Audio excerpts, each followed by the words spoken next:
with all the streaming that goes on in it, so I used it all up. With Windows 10 builds downloaded numerous times. Right, let's see if we can get the recorder going. Okay, there we go, recorder going. So I can say, Jason and Gary, good evening. Good evening. Jason's disappeared straight away. He's used all his bandwidth up. Yeah, that's a problem. Yes, he's gone. And it's the 1st of December when we're recording this, the 3rd when it goes live, but yeah. Just you say hello, my internet goes. Yes, I noticed that. Yeah, it was good timing there. Hello and good evening. Hello and good evening. You're sounding bandwidth restricted tonight.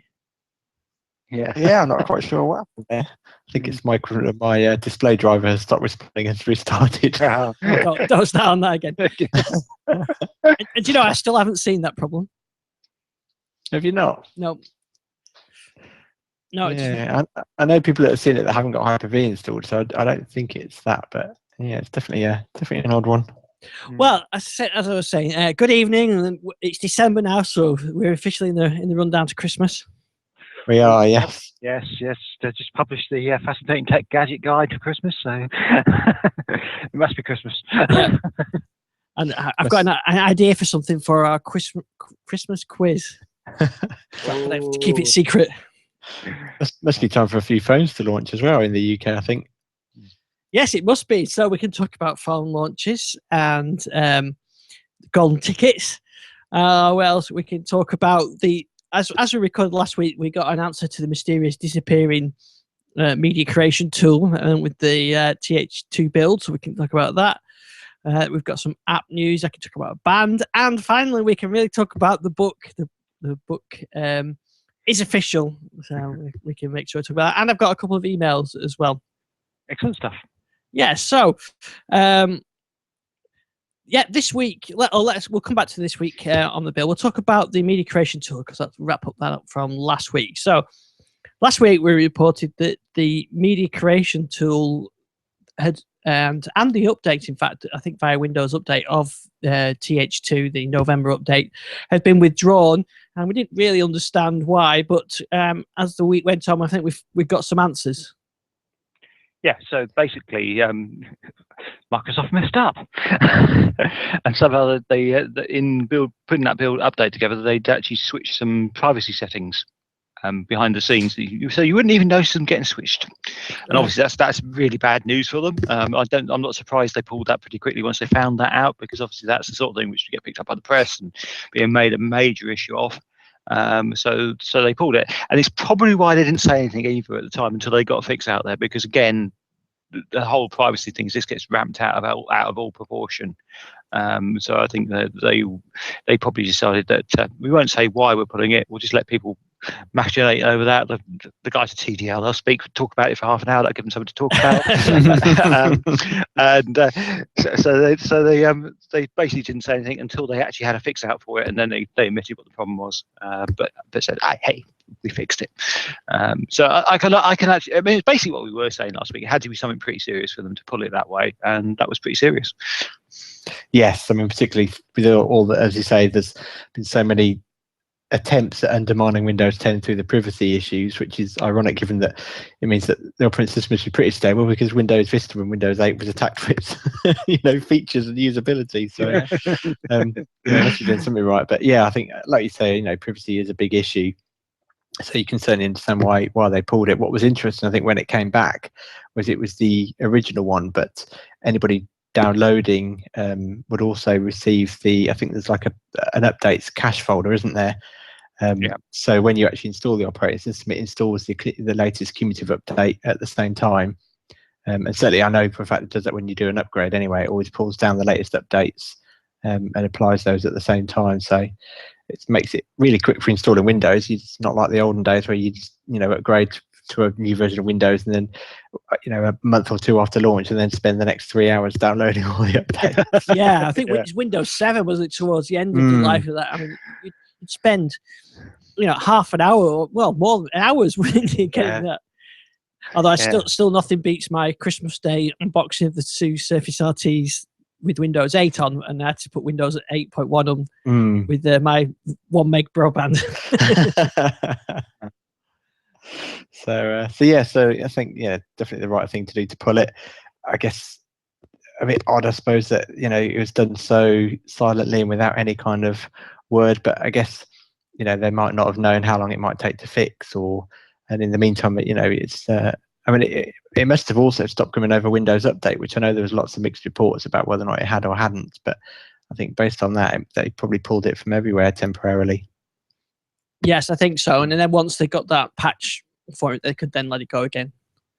And like you said, because of that, just applies it before you don't even notice it, do you? Because it's all part of the upgrade process. Yeah, I mean, what was interesting is that obviously with this update, with the fix, they're able to put your settings back. So I suspect it was probably something as simple as it looking at a wrong registry key or something. Yes, it could well be, and there is a backup of the pre TH2. Yeah, that's true. I know there was a few kind of privacy conspiracy theories say, well, if they're not collecting all this data, how do they know what to put the settings back to? But Yeah, but of course, Windows does have kind of registry backups, doesn't it? It's always had that. Yeah. Never been that reliable, but they have had them. Yes. Yeah, I was just about to say, and obviously with synchronizing settings, but if you've got that turned off, then that wouldn't be the solution either. No, it wouldn't.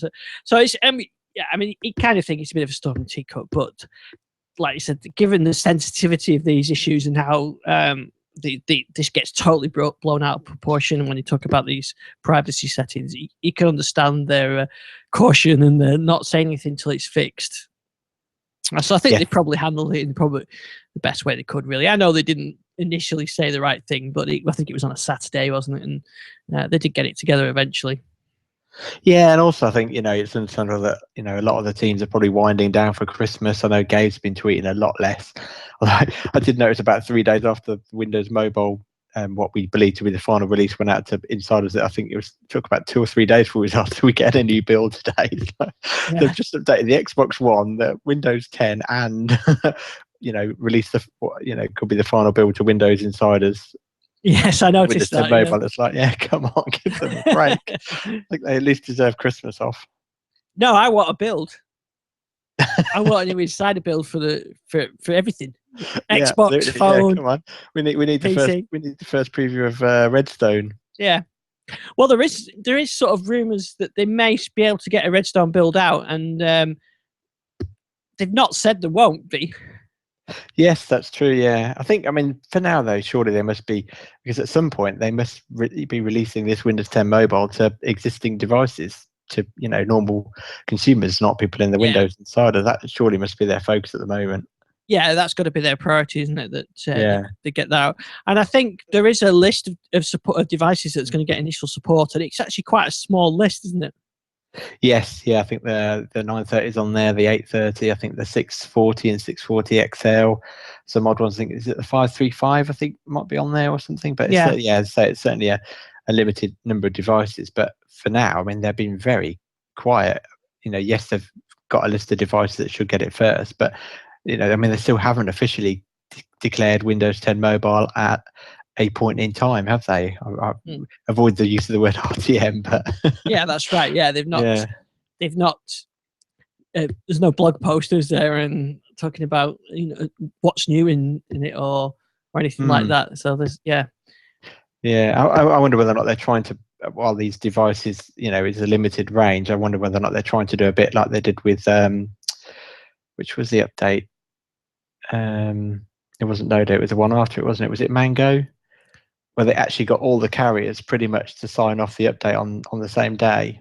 Right, yes, I remember, yeah. That was Windows Phone 7, gosh, that's going back away. But whether or not they're hoping to do a big bang update, for Windows 10 Mobile across all the operators. Yeah, possibly, yeah, that's true. I'll just say hello to Holiday Boy in the chat room. Just seeing him sign in there. Yeah, possibly. In fact, funny you mentioned that. I dug out my old HD7 No, my yeah. my HTC one. It's not HD7, was it? I forgot what it's called now. But anyway, it's my first Windows phone, and which seems very strange with the two columns in there and a little tiny screen of live tiles. It's amazing how it's grown. But then even the swipe down's not in there on that version. So, No. Yeah, very much back to basics. But yeah, I mean, certainly for me, since I put that 10586, is it? Yeah. 36 105 10586. Thank you. Well, I've had that on my 930 now for well over a week. It's been absolutely flawless. I really haven't had any complaints. I think I had one spontaneous reboot about 2 days afterwards, and that was kind of had that moment where you go, oh, here we go. But no, it's been pretty solid. The only fault I've got is that the flash still doesn't work, but that's from when it got a good soaking about 3 days after I got it. So I can't blame Windows 10 Mobile for that. So, Gary, how you were saying last week yours was pretty bad, wasn't it? Your situation on your phone. So bad you can't speak. Yeah.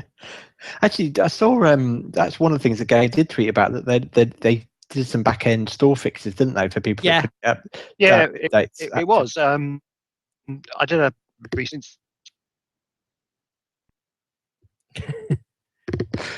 You wouldn't believe it's Gary with the one with super fast broadband, would you? We're getting about 2 packets through, Gary. Yeah. Gary, we're hardly getting anything through for you. Record it on MP3 and send it through. Or carry a pigeon, send it across. Yeah, they did say they'd tweak the back end, and I haven't had any sort of app update problems that people are having. And I have to say, my 1520 has been working remarkably well. It runs cool, and things work. There's a few odds and ends things. Like every now and again, when you answer the call, the microphone doesn't work, which is a bit of an issue. Oh, hello. Yeah, sorry. Yeah, sorry. You got as well. No. I was just listening. Yeah. Every now and again, the microphone doesn't work, and you've got to reboot it. And so Cortana loves kicking in, not going away, but really, it's very minor stuff with that. So, yeah, I've been quite impressed with that. Yeah. Actually, I had one weird quirk. I was driving home today and used Hey Cortana to send a text message, and got to the point where it said, add more. Or send, and I said send, and then it asked me to unlock the phone. It said message sent. Yeah, I've seen similar to that. Yeah. Am I back a bit faster now? You're back a bit faster. Better, yes. Yeah, it wasn't actually broadband at all. It was a MacBook which decided to fly completely wobbly. I've never seen had this big sphere in the middle of the screen spinning around. Never seen that before. So they call it the beach ball of death or something on. Yeah, it wasn't a little tiny beach ball. It was a massive one. Oh. So even bigger beach ball of death. Yeah. So the question I was asking is did you sort your phone out? Because it was since I'm now speaking to you on it, yeah, it was horrible last week. But I did a full hard reset and restored the backup again, and it's been stable ever since.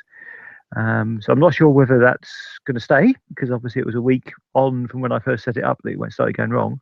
But so far so good. Yeah, we're both saying really it's both okay. But Holiday Boy in the chat room is saying, Jason, it sounds like a Bluetooth sat-nav issue is back. Yeah, I'm just trying to think actually. Yeah, I mean, mine does use the phone profile for sat-nav instructions, but that might be my basic Bluetooth kit. Mm. Yeah, mine does as well, but it seemed to allow a bit more time for the changeover. Having said that, it works brilliant on Here Drive, but it doesn't work very well on any other of the navigation programs I've got. So I'm back to the old way. So I don't think they've really sorted that out properly. I noticed the one thing I did notice on this one is the Here Maps doesn't work.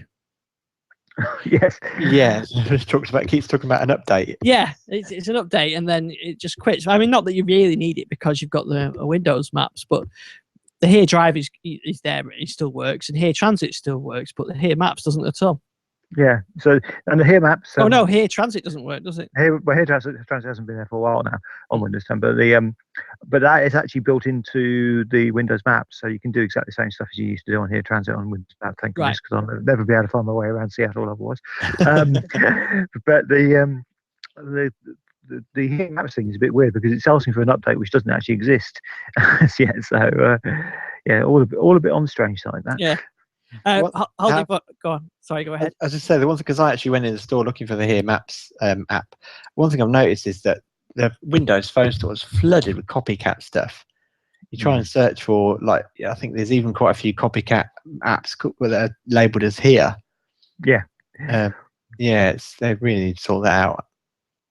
Yes, I mean they changed the certification program over a year ago, I think, didn't they? Where they just put things through that now rather than, which is good in respect to you can get your apps in there, but bad as you get all these copycat things. Like you said, I've just gone on to mine now, looked at here, and there's I'm here, here addresses, here I am.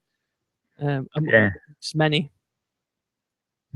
Yeah, so I mean that's not a good experience for people coming onto the platform and looking to download apps. But yeah, I mean I tend to use the Here. I still use the Commute in Here Drive, so I use that every day, and that's been working really well.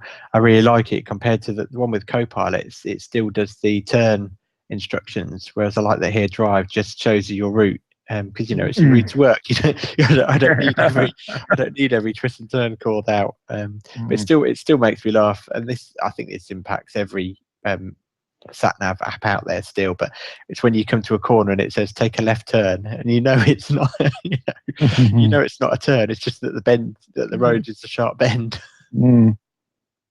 Yeah. I mean, I've got Copilot and I've got Here, and I've been using Map as well. I think, to be honest, I get away with just using the Windows Maps. And I think the Windows Map app actually works quite well. It's quite nicely laid out. The only problem I've got on the 735 is that the fact that it's not properly laid out on the default screen resolution. In fact, even if I drop the screen resolution down to 150%, you still get a lot of the text sort of going off the screen and not quite fitting properly. Right. Which is a common thing in the Microsoft applications. You don't get it in anybody else's applications, just Microsoft applications. Yeah, and you think if there was going to be any that would be right, it would be theirs. Yeah, so it's a bit weird. So I've been using Cydic navigation recently, and that works really well on Windows 10, I have to say. Oh yes, yeah, they've got a big selling, haven't they, at the moment? Yeah, some massive really discounts. Massive discounts, yeah. They need to because they're really expensive normally. But, but they use TomTom maps, don't they? TomTom traffic. So yeah, it looks like I haven't purchased it, but it looks like a good app. It is, and it works really well. And I particularly like the lane guidance on that as you're approaching junctions. Gives you really good notice in advance of when you need to change lane, which the others don't do. I mean, I still like Here Maps, Here Drive an awful lot, and the Microsoft Drive obviously is basically using Here Drive and with a bit of Bing thrown in for good measure. But I do like the Cydic one. One of my favourite things on the Cydic one, it gives you sort of a mileage countdown to the next petrol station, which is really useful. Yes, that is very useful. But that's where I've been having problems with the Bluetooth. On Here Drive, I get the whole of the message, but on the Cydic one, I'm back to this. As you get to the roundabout, it says take that, and you don't know where you're going to turn. So it's a bit of a pain. Yeah, have you found the Cortana with the traffic notifications telling you when to leave and when in the morning and in the evening? Yeah, I still go back to that one a couple of years ago when it told me my daily commute was going to take me 15 seconds. From my bedroom to my lounge. It's nice because obviously now I also get them on my Surface. Yeah. That's what I was thinking. Yeah, I get it everywhere now. I'm sat. When I'm sat at the desk, it's everywhere. Yeah, every device is going off. I do like the missed call notifications on the desktop. Yes, that's quite good actually. Yeah. I do find that really useful because I quite often put my phone down and don't realise I put it down somewhere. So very absent-minded, and that definitely reminds me that perhaps I ought to pick my phone up. Yeah. I always find that it tells me to leave before I am allowed to. Like I'm supposed to stay until 5:30, and I normally stay a bit later. And Cortana's at 5:20 saying, "You can go on, off you go." So my boss won't be there if I keep walking out early. Cortana told me it was all right to go. That's a good excuse. I can't come to She's- work today. Cortana told me I wouldn't get there in time. she's your personal assistant. So Yeah, exactly. Yeah. Holiday Boy in the chat room saying TomTom for Windows 10 mobile, please. Yeah, I can see that. But having said that, I think Cigic is basically TomTom Yes, with yeah. a few added extras on, to be honest. So maybe it's slightly more expensive in terms of the maps and things, but with the sale on at the moment, it's definitely worthwhile. And can you have offline maps on them? Yes. Yes. Yeah, because that's the one thing that always annoyed me with the Google navigation. I know you can do offline maps now, but it was always annoying that if you know 3G, it wouldn't work at all. Even if you had offline maps, it wouldn't calculate. But here it seemed to, didn't matter. Yeah, one nice thing I did actually spot on Cigic, it does seem to follow the offline maps settings. So if you've got it set to store on the storage card, it does seem to store them on the storage card, which is quite good. Yeah, I find I use all the normal maps, but the one extra app I use, it's Gmaps Plus, which is a free app, but it uses the inbuilt map, so you don't have you don't need data for the maps, but it uses Google traffic, which I found more accurate than the traffic that comes through on the normal maps. It has more side streets and things that actually I use on my way home. So when I'm going home, if I looked on the Windows map, I would only see the motorways, but I need to see the sort of the side routes to see what they're like to make a decision which way I go, and that works really well. So that's a handy app to have in your collection. Yeah, it's the one thing I do find with the here drive and the commute. My commute, quite often I'm either quite happily driving along a road and I look at my phone and it's on red and I'm thinking, well, I'm moving quite freely, or more frustrating, the opposite will happen where I'm sat in traffic at a standstill for like 5, 10, 15 minutes and it's just like green. Yeah. So I know there's always a bit of a delay, but yeah, I know what you mean. Now we've got an email about the how's your pre-order doing? Well, I'll go through Rob Green's email because he emailed it in a couple of shows ago about getting a 950 or a 950 XL, and Gary was a bad influence on him, pushed him to the 950 XL. Yeah, I was. But he pre-ordered his, and then he got. We're having problem authorizing your payment emails from Microsoft. This was yesterday, so he rang them up, talked to them, and then he spoke to his bank and then Microsoft, and decided the best thing to do was to cancel his pre-order and order a new one to ensure the payment was successful.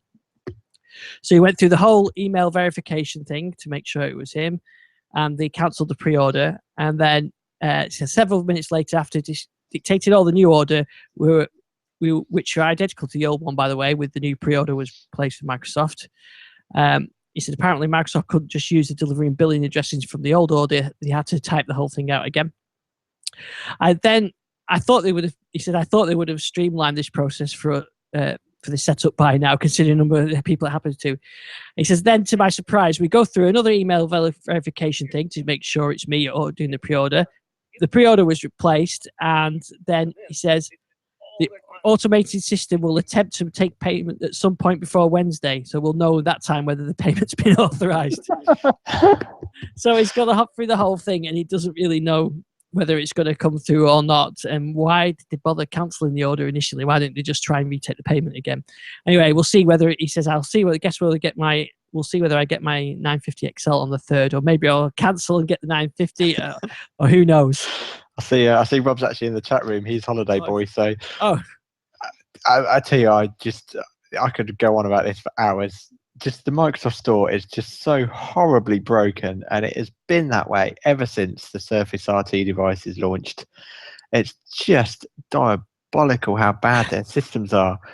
It's when you place your order, they take a pre-charge against it, but then when they actually ship the order, they don't use that authorization code to actually take the payment. So as you found, Ian, I think with your Surface RT, you actually had initially 2 charges placed against your credit card. Now one eventually cancels out, but Rob says that it says it's payment authorized. But yeah, so but imagine, if you're using, a debit card and you're purchasing a Surface Book for £2,000, you don't want two of those charges. Who's necessarily got £4,000 sitting around in their account? It's just, their systems are just horribly broken. As soon as that happens, they just cancel the order. It happened. I mean, I'm sure you can remember the whole issues with the Surface RT devices. I think you even contacted senior people at Microsoft for me, Gary, to actually get a device shipped, and everybody was on it. And I think is it Jean Coffney on Twitter? She's had Surface Book orders cancelled. She's had she ordered a 950 XL, which turned out to be faulty, but they can't actually process a replacement because they don't have stock. So they've had to do a refund, which means she'll have to place another order. And it's just, you just think, in this modern day and age, surely e-commerce should not be this much of a horrible experience. Surely it's not difficult, is it? I think Microsoft need to take the Microsoft Store in-house. They really do. They need to do something, because it's such a bad experience. Yeah, I mean, I don't know if people are probably not aware, but it's actually something they contracted out some time ago. So, so the UK site's actually, I think the UK site's actually run by someone different to the US site, but they both seem to have problems. So. Yeah, it's Digital River, isn't it? In the States, I think. Yeah. But well, I had one on pre-order. Anyway, I got the same thing about the payment not working, so I've just left it. So apparently I've got 30 days to fix it, but I shall be going to the Lumia 950 XL launch event in Manchester, where they'll have them there apparently. So I shall try and get one through there. So they'll have them on sale there, so I won't need to get one through the store, which will be a good thing. At least I'll be able to see it in action, the payments in action in there, rather than see it through some magic store. Yeah. So it's I don't. They really do. I mean, the store is the main conduit to a user, isn't it? Buying something and new experience, and it's not good, is it, if they haven't got access to it, and it doesn't work properly.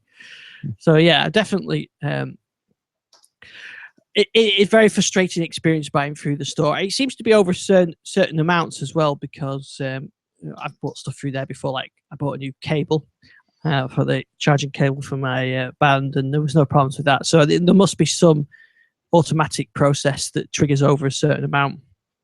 I think, to be honest, it's mostly pre-orders that I think if you're just ordering something that's in stock, where they can actually take the payment and ship the item, I think generally it's fine. It's where it's a pre-order where they're holding the charge, sometimes a month, 2 months in advance, and then you can imagine, to the banks, two sudden debits for £2,000 coming out of someone's account. That's going to flag up some kind of fraud, or potentially flag up some kind of fraud prevention. Or, as I say, if somebody's had to use a debit card, then if they haven't got the same, double the amount of cleared funds, then they just can't process the payment.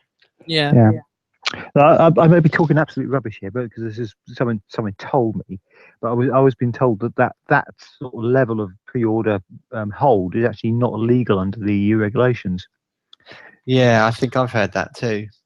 So they should only actually put the hold on when they're actually ready to ship. With a week of ready to ship or something like that. But there's limits on it anyway. Yeah, because their pre-order terms and conditions does state that you will only be charged when the item actually ships. But they do place this hold on the amount, which, yes, it kind of cancels out after, I think it's 5 or 7 days, but they only actually cancel it out when they actually have taken the full payment. Yeah, I mean, I think that what happened with mine is when I did the band, which again was on a pre-order, so that was a good few weeks beforehand. They took the amount, but it kind of was an uncleared transaction, and then on the day before they posted it, they took the money, but for the phone they took it and then cancelled it, and then I got the email yesterday saying about the payment details needed updating. So I thought I'd probably have to go through the process that Rob had gone through. So But anyway, I'm going to pick mine up in store as it is, so I can avoid that. Hopefully, they've got plenty of stock tomorrow night. Yeah. Which is the other thing I mentioned as well is Microsoft have got. I think they've got 3 events, haven't they, in the UK tomorrow night. There's one in Manchester and there's 2 in London, and they're launching the 950 XL with the Continuum dock, and they're showing off these devices. And I put my name down straight away as soon as I got the email, but then I got rejected because they'd used all the places up, which was, fair enough. I wasn't quick enough. So, but then the Microsoft PR reached out to me that are organising the event and said as a separate sort of invite, would you like to come? So me and Gary are going to the Manchester one tomorrow night. So we'll have some video and audio from there. We'll have a look at the Continuum dock. I think they're going to be demonstrating that, and they said they've got phones in stock as well to pick up, so it should be good. But I also want to give a shout out to Paul Graham, who sent me his invite. Which in the end, obviously, I didn't need, but it was very kind of him.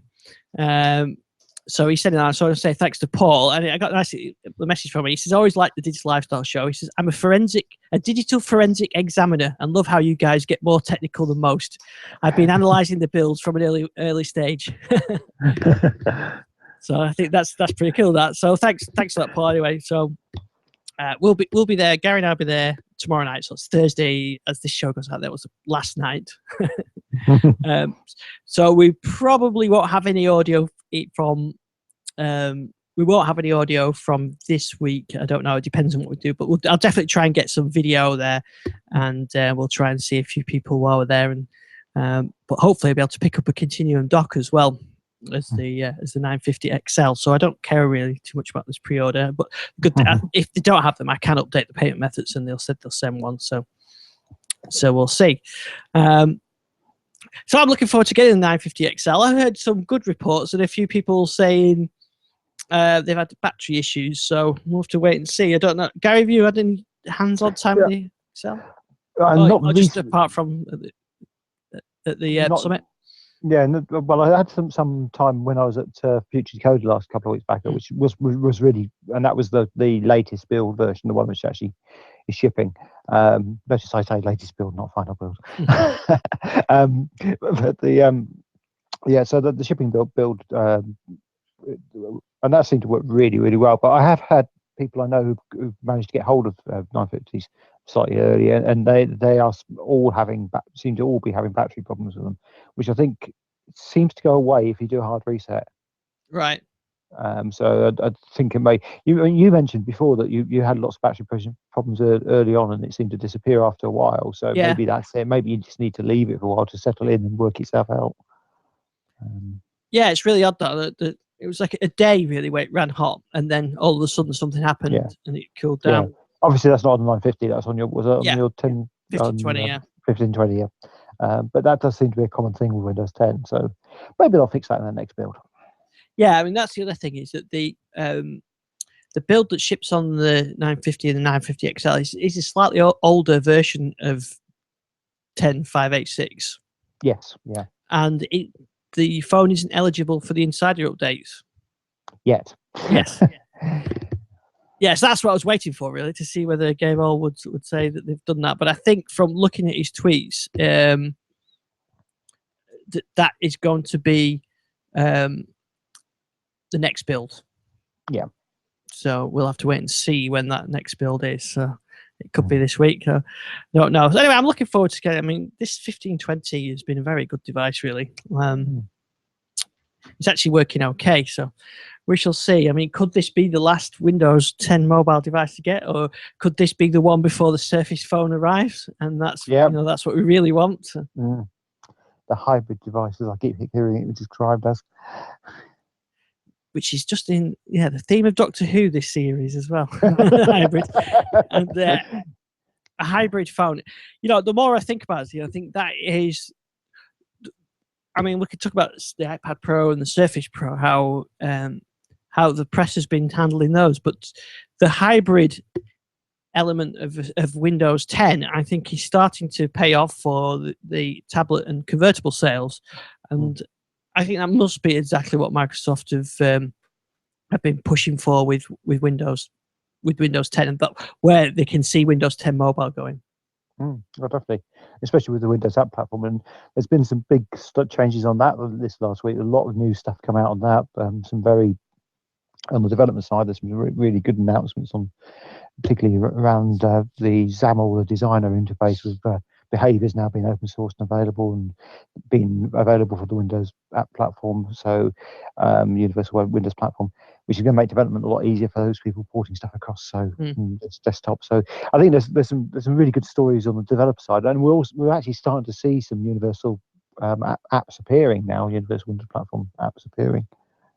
So that's good to see. In fact, I've just seen a post on Windows Central saying that Intel-powered Windows 10 phone was due May 2016 has been cancelled because Panos Panay and his team are building a Surface phone for later in the year. Mm-hmm. That doesn't surprise me. Yeah, and with Intel's involvement, and it will run x86 potentially. And I wouldn't be surprised to see that running with x86 apps as well. So desktop apps. So that'd be quite interesting to see. I mean, certainly there's possibilities there. So Jason will be running Hyper-V, 6 Hyper-Vs on his phone, SQL Server all running on them. Absolutely, yeah. But I mean, that does bring that possibility of the one device, isn't it, that we thought about for a while. So, and later in the year, that sort of towards this time next year, we'd have the next release of Windows, and things could fall into place then. I think they're starting to. I mean, Continuum at the moment on the Continuum for the phone, sorry, because it really gets confusing having two Continuums here. Yeah. Continuum for the phone definitely has real potential. There's some bits of it which are a bit missing at the moment. Some of the apps aren't quite formatting right and things like that. But the majority of stuff, the Office stuff, works really well on it. And certainly using it for PowerPoint presentations is brilliant. But it's very nice, wouldn't it, that you could, if it was running Intel One, so you could just plug it into your dock, and I could use it to edit the podcast on. And you've got an emergency, you need to telnet into work. You could use your choice of telnet, and you could do anything on it. I think that's what sold the Surface range, isn't it? The fact that it's a tablet that does anything with Windows. Yeah, it depends what chipset they put into it, and hopefully they'll put something decent into it. Panos is involved. He has a real sense of attention for detail. One thing I'm a bit disappointed that we haven't seen announced it is any kind of sub 8-inch. That I had that on my list to talk about tonight. I was sat on the motorway on the way home thinking that exact same thing. Yeah, and I mean, obviously, I understand Windows 10 Mobile hasn't actually been officially announced, so I guess that's possibly why. But I still thought, particularly, on Black Friday, there was some amazing tablet deals for like the 8-inch Lynx, I think it was, and the 10-inch devices. But 10-inch Lynx was it 100 and something with keyboard? Yeah. Did you see that one from Argos though, running Windows 10 with the Xbox controller? Oh yes, I did see that. Yeah, I was very tempted by that because, I think it was like an 8-inch or 10-inch device, but it actually slotted into like a dock that had official kind of Xbox controllers, as almost like in a steering wheel type configuration. So you had a left grip and a right grip, which had the Xbox controls just straight on it. I mean, for the streaming Xbox games, that would have been just brilliant. I was so tempted. My mouse really hovered over the buy and down button. Yeah, I know someone at work that bought the 10-inch with the keyboard because it was 120 or something like that. And I think the Lynx 7 was at £39, and I did see a big crazy. That's crazy. And a big spike in traffic. People reading my review. So it shows you the interest in that. Yeah, but certainly it will be interesting to see if we get any proper 7.9 inch, because that includes free Office. It'll be interesting to see if they go with Windows 10 desktop or Windows 10 mobile. I would still love a little ARM 7.9 inch tablet running Windows 10 mobile. Well, that could be the Surface phone. Yeah, I guess. Yeah, it could be. Yeah. Yeah, but I just don't think we're going to see one of those now. I don't think we're going to see one of those show up now. Now, really, No, I think if we do, I think it'll probably include a mobile radio, and it'll be his next phone. yeah, I'd be fine with that. I think maybe this is where the Intel side of it kicks in. I mean, as much as I do like Windows 10 Mobile, but one of the great things about, say, this Link 7 is, I've got all the modern apps on there, but then if I do need to do something like SSH into a machine, I can just get PuTTY on there and whatever, so you have got that flexibility when it's running Intel. Yeah, I'd still like to see a Windows 10 mobile tablet though that just gets rid of all that complexity, where I could buy it for a family member and know that they're not just going to install any old rubbish that a friend of ours has managed to have an issue with her laptop, because her son had mentioned that she hadn't got Chrome on her laptop, and she was browsing the web one day and it popped up. She got a pop-up saying, "Do you want to install Chrome?" And she says, "Oh, my son mentioned that." Clicked it. It's not Chrome she's installed. It's a virus, and so that for me, I still really wish that Windows RT had the success it needed to keep going, because I think in order for quite a lot of consumers, in order to compete directly with Android and iPads, I think they need that kind of appliance-like device. Yeah, isn't that the 950 XL though? Yeah, but 5.7, that's not necessarily something you want to. Yeah, that's just about phone sized. Yeah. I mean, I'm going from the 6-inch 1520, which people still stop me and ask me what that phone is. Yeah. I tell you what we do need though, with all these new releases, Windows 10, Windows 10 Threshold 2, and Windows 10 Mobile, and Xbox now running Windows 10. If only we had something to teach us how to use our media on it. Nice segue. You're getting good at this. Yes. And I don't want to give out any spoilers, but it was the Bluetooth profile in the car with the podcast. It's giving away the ending. Yes, this is the culmination of many months of work for Gary and I. I know we've mentioned it a few times, but the book is officially available. Entertainment Apps on the Go with Windows 10. Available on Amazon.com, Amazon.co.uk, and apress.com. So this is the book Gary and I have been working on. Which and other good bookstores are available. Yes, yeah, as they like to say. Yeah, I noticed it's in Waterstone's catalogue as well today.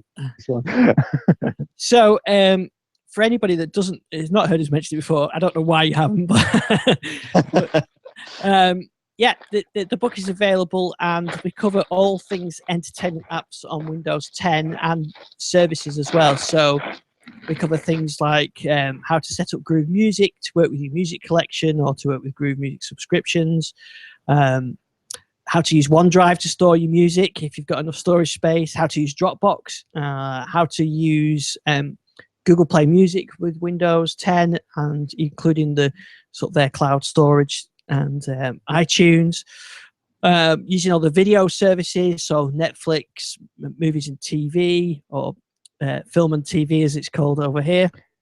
Film and telly. Yeah, film and telly, yeah.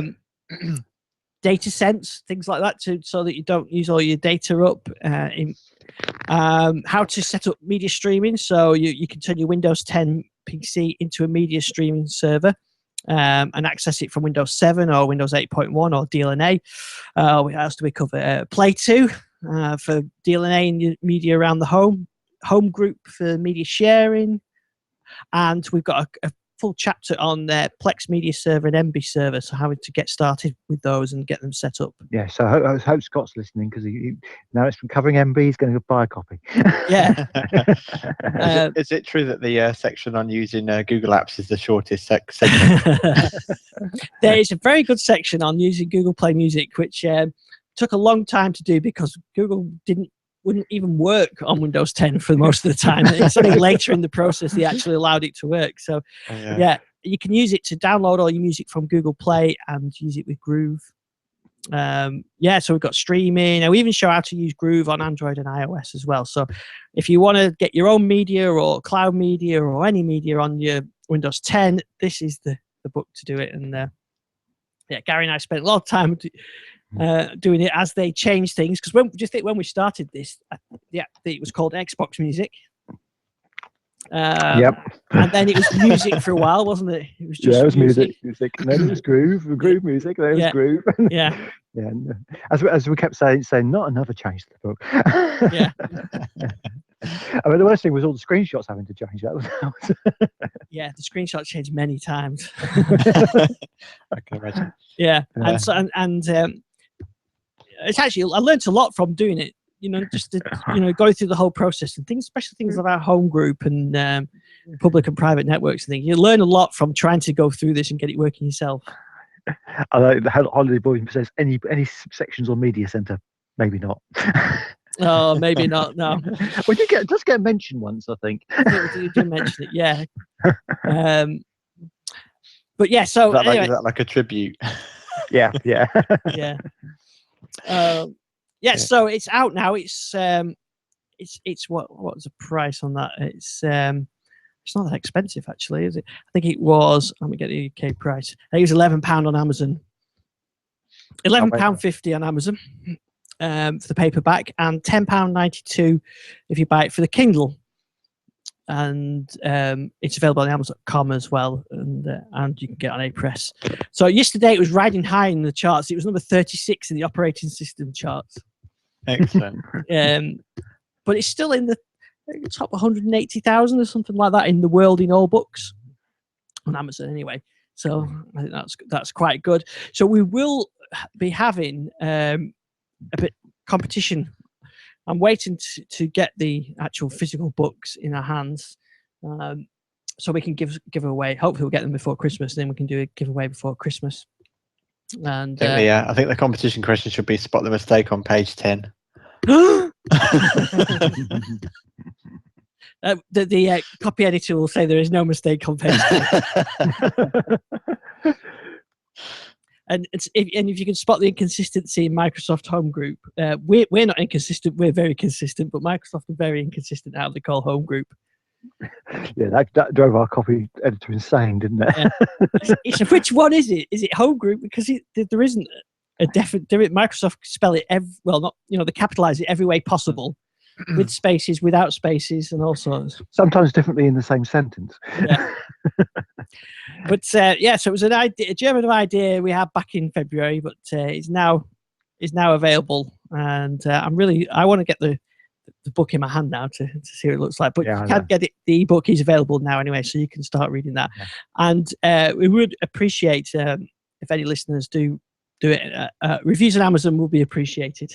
Yeah, definitely. It will help. It will help us, and we'll do a competition. Hopefully, we can get one before Christmas and get the physical book. Mm-hmm. Yeah. So Bob's purchased his copy already. Oh, thank you very much. Yeah, his dad's got a copy coming. Actually, I think most of my family have probably got copies coming, if they like it or not. Yeah, exactly. That's what I said. And I think it's the #1 seller on Secret Santa in our office. Everyone's going to be getting the book for Christmas. So it was good. It was good fun doing it. I quite enjoyed it, and it was always the nice thing was to spew out all the text, send it to Gary, and it came back looking like a normal book. It was amazing. There was some magic going on there somewhere along the line. Yeah. So, yeah, it was good fun. So some say the whole book was typed using Continuum on a Windows 10 mobile PC device. Yeah. No, it wasn't typed. Cortana. The whole book was dictated. We dictated the whole book with Cortana. Yeah. I see you're trying to write a book on films and TV. Would you like some help with that? Yeah, Clippy. The whole thing was dictated to Clippy. And the whole thing was written on a Surface Pro 3. Anyway, I wrote my bits on Surface Pro 3. But it was quite funny, sometimes I was trying to test Home Group and, the private and public networking and things that you've already set up already, so you've got to kind of reset them. So I'd like on the sofa, I had my Surface, which was doing the writing on, then I had the links, I had the Encore 8, I had my phone, I had my Android phone, and I had my iPad, and I had the media server, which is Plex. So running, and I had them all sort of spread out all there trying to test every eventuality. Yeah, it was good fun. Tough at times, but it's definitely enjoyable. Yeah, definitely. So anyway, that's available in the store now, and I will try and get one for us to give away as a prize before Christmas. And talking to Christmas as well, I said we will do. I think looking at the schedules, I think we'll probably do a show before Christmas, and then I think the week Christmas is what is it, Saturday, something like that. Yeah. So we probably won't have a show between Christmas and New Year, and we'll have the one afterwards. So I think we will have some form of Christmas quiz. It might not be a quiz. It just might be a game show inserted into the normal show. Depends whether they get a new build to talk about that week. Yeah, on Christmas Day. I doubt it. Although they do do with the weekend, so maybe. Yeah, what's betting somebody asked Gabe, well, will we get a new build today? Yeah. Well, Christmas Day is a Friday. Is it the Friday? Right, there you go. What do you want for Christmas? A new build, please. Yeah. Which will be the Redstone build, won't it? That's the next thing. I like that. Hodley Boy says, not Cortana in the car over Bluetooth, I hope. I think I actually did do some of my replies to some of your edits on that. So there we go. Yeah, I can imagine. Right, so what else have we got to finish? Oh, we have to mention that one app was discontinued this week, the Lumia Beamer app. Did you ever use that?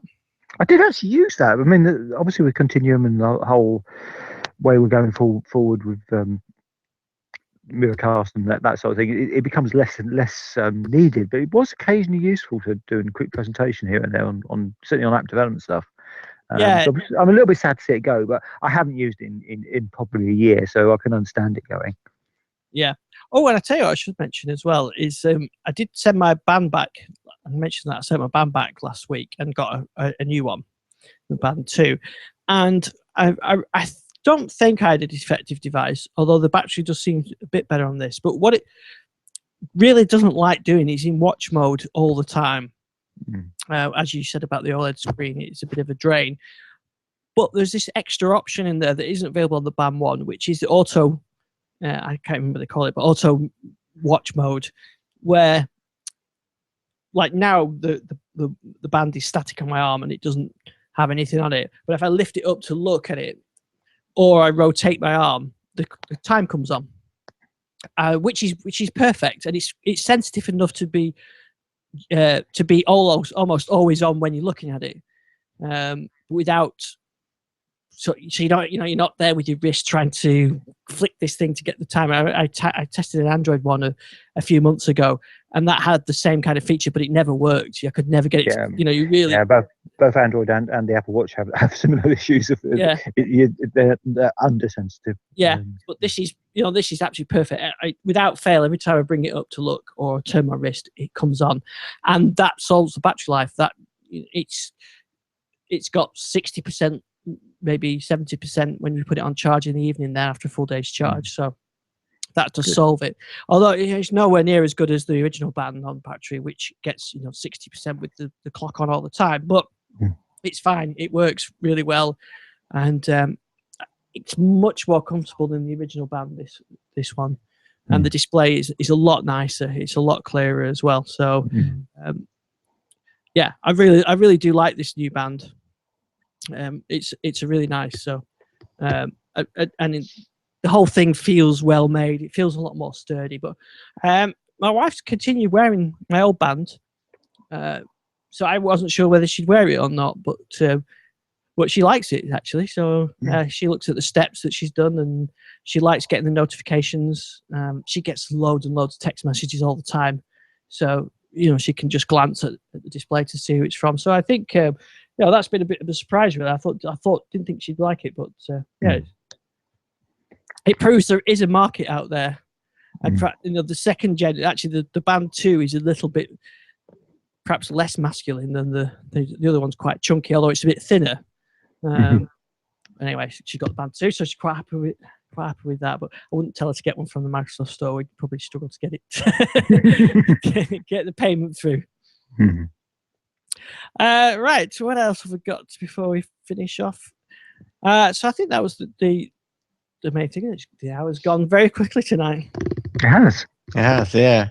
I did I've got a few Christmas videos to post, some Christmas gifts. I've done the first one today, which is a little foldable Bluetooth keyboard, which works on iOS, Android, and Windows. I'll probably be using that. That'll probably a good one to use with the Continuum dock, or without even you won't need the dock, but just use it with the 950 XL. So I'll include a link for that in the video in the show notes. And I also did a video on how to set Windows Media Player up to Media Server as well. And interestingly, you know what the top post this weekend has been on TDL? No. How to fix a Surface Pro 3 keyboard. It's nearly Isn't that the top post most weekends? It's nearly 3-1 now, almost on the other pages. It was probably 2-1, but maybe it's climbing even more. It's really popular. I don't know what's happened over the last few days, but a lot of people are looking for that. I don't know if you've had this, Jason, where the keyboard just doesn't work at all, and if you turn it, you can restart it and nothing will work. But if you use the trick with the power button and the volume up, and it goes into the BIOS, and you come out of the BIOS, and then it just works. And it's had loads and loads of views. And I put I actually did it in a video and put it on YouTube, and it's had something like, I don't know, 800 views or something on YouTube already. And I've had a lot of comments, people saying, "Thank you, you just saved me from buying a new keyboard, and Microsoft support didn't understand what I was talking about, and your solution fixed it in 2 minutes." So I think Microsoft support need to go and watch that video. Yeah. They probably need to watch a lot of videos, but then again, we discussed that the other week. Yeah, I think they were on. For most people, they've said it's a faulty keyboard, but it's not. It's just I don't know. There must be something that gets stuck, and that going into that BIOS clears it out. This is really impressive. So I've been while we've been sitting here, I've been trying to work out what's been going on with my MacBook, and I've just finally got it to put up the activity monitor, right? And it says My Boot Camp 202%. Oh, very good. Of the CPU. Blimey. It's an X Factor contestant. No wonder it's got a spinning ball of death. Yeah. The beach ball of death, I think Rob said it was. He said the medicine ball of death, which I think it was even better. Well, Rob, I hope you get your phone. Let us know how we get on with it. Hopefully, I'll be able to pick one up tomorrow evening at the Microsoft launch event. And if you're going to the Manchester one, come and say hello to me and Gary. We'll be there you'll spot us with the microphone and the camera. But we should be back next week, Tuesday evening, 9 p.m. And Gary, where can we find you? You can find me at Gary WMA on Twitter, and also at Fascinating Tech. And as mentioned earlier, we've just published our holidays edition for 2015. There'll be a few more bits adding into it this week, but there's the start of our gift guide and also our awards this year. We've just got our Truly Fascinating Awards up this year, and the first 3 winners of that have been announced in this issue. Oh, that reminds me as well. So that is, have a think about what your sort of device or thing of the year, service of the year. Oh yeah, our usual challenge. Yeah, so have a think about that for our Christmas show. Jason, where can we find you? You can find me on Twitter at DatabaseJace. And we'll find you ranting about Disney movie rights or Microsoft Store. Disney movies anywhere. Yes, even anywhere. Great. Well, thanks for that. Thanks to Rob who joined us in the chat room, and we'll see you next week. Take care. Yeah. Cheerio.